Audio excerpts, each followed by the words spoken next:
कैसे हम चीन से लोहा लेने के लिए तैयार भी होते हैं, ये है सारी तैयारियां। देखिए और वो चैलेंज करते हैं। ये तो उसका कितना खामियाजा भुगता कांग्रेस ने, ये हम सब लोग जानते हैं। पुलवामा का की घटना, मतलब उसके पहले उरी का जो कांड हुआ, या भारत ने बालाकोट में स्ट्राइक किया, या सर्जिकल स्ट्राइक किया, या ऑपरेशन सिंदूर तक पर सवाल उठाते हैं कांग्रेस के लोग, और कांग्रेस को उसका कितना नुकसान होता है, राजनीतिक नुकसान होता है। ये सारी चीजें हम लोग जानते हैं। ये सब चीजें कांग्रेस पार्टी को उसका खामियाजा भुगतना पड़ रहा है। लेकिन ये अभी जो चल रहा है वो भी उसका भी नुकसान हो सकता है कांग्रेस पार्टी को हो।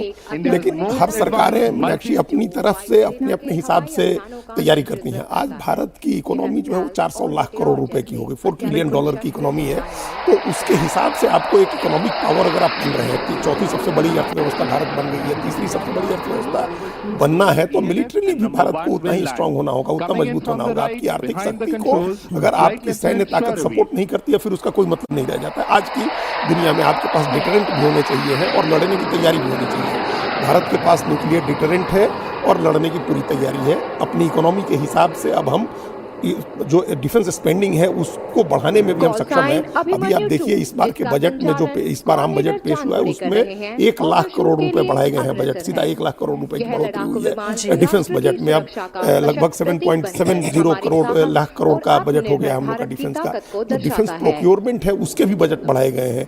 और अभी हम लोगों ने डिफेंस एक्विजिशन कमेटी ने 114 राफेल और खरीदने के ऑर्डर दिए हैं। और वो इंडिजिनस जिसकी आप बात करें उसमें भी 96 विमान जो है वो भारत में ही बनेंगे। एक तो दुनिया की बड़ी सबसे बड़ी एयर कंपनी जो है हवाई जहाज बनाने वाली एयरबस के साथ ऑलरेडी टाटा का एग्रीमेंट है और हम लोग वहाँ जो है गुजरात में बना रहे हैं। अब राफेल के साथ भी होगा कि हमारे यहाँ बनेंगे। तो ये टेक्नोलॉजी ट्रांसफर की बात, अपने यहाँ बनाने की बात, इंडिजिनस करने की बात, उसमें ज्यादातर कल पुर्जे भारत के होंगे। जो राफेल नया बनेगा हम लोग के यहाँ जो बनेगा 60% हर लेवल पर इस तरह की तैयारी का निर्माण भी वो भारतीय होगा। बिल्कुल, जो बात एक कही बहुत इंपॉर्टेंट बात है कि जब आप एक इकोनॉमिक शक्ति बनते हैं तो आप and high authority, perfectly suited for dispersed operation from all types of landing strips.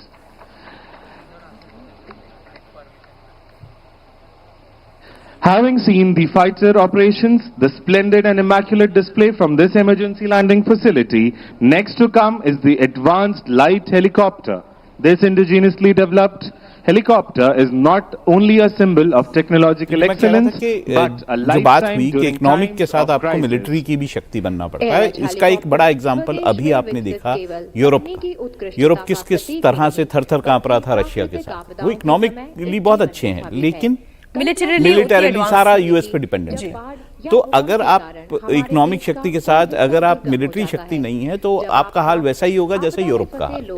तो इसलिए भारत ने इन सब चीजों से भी सीखा है कि आपको इकोनॉमिक शक्ति के साथ आपको मिलिट्री की शक्ति या फिर आपको सैन्य शक्ति बनना ही पड़ेगा। चीन को देखिए, चीन जो है वो सैन्य शक्ति और जो है इकोनॉमिक शक्ति दोनों बना। बिल्कुल ठीक बात। ये अभी हम जो हेलीकॉप्टर्स देख रहे हैं मनीष, जरा इनके बारे में भी आप हमारे दर्शकों तक जानकारी दें। हेलीकॉप्टर ALH हेलीकॉप्टर मीनाक्षी, जो मैं समझ पा रहा हूँ ये एडवांस लाइट हेलीकॉप्टर है, क्योंकि तस्वीरें नहीं देख पा रहा। अगर आप थोड़ा सा मुझे तस्वीरों के माध्यम से बता पाएं तो दो हेलीकॉप्टर्स को हम यहाँ पर देख पा रहे हैं मनीष जी। ठीक है, देखिए प्रधानमंत्री नरेंद्र मोदी इसको देखते हुए दिखाई दे रहे हैं और उसके साथ साथ एयरफोर्स चीफ वहां पर मौजूद है। एडवांस लाइट हेलीकॉप्टर जो कि HAL ने इसको तैयार किया है और इसके अलावा भारतीय वायुसेना में एक एस हेलीकॉप्टर के तौर पर यह जाना जाता है। करीबन 7 से 10 की संख्या में ट्रूप्स को आसानी से एक जगह से दूसरी जगह या वेट कैरी करके ले जा सकता है और इसका मल्टीपल ऑपरेशंस में इसका इस्तेमाल किया गया है।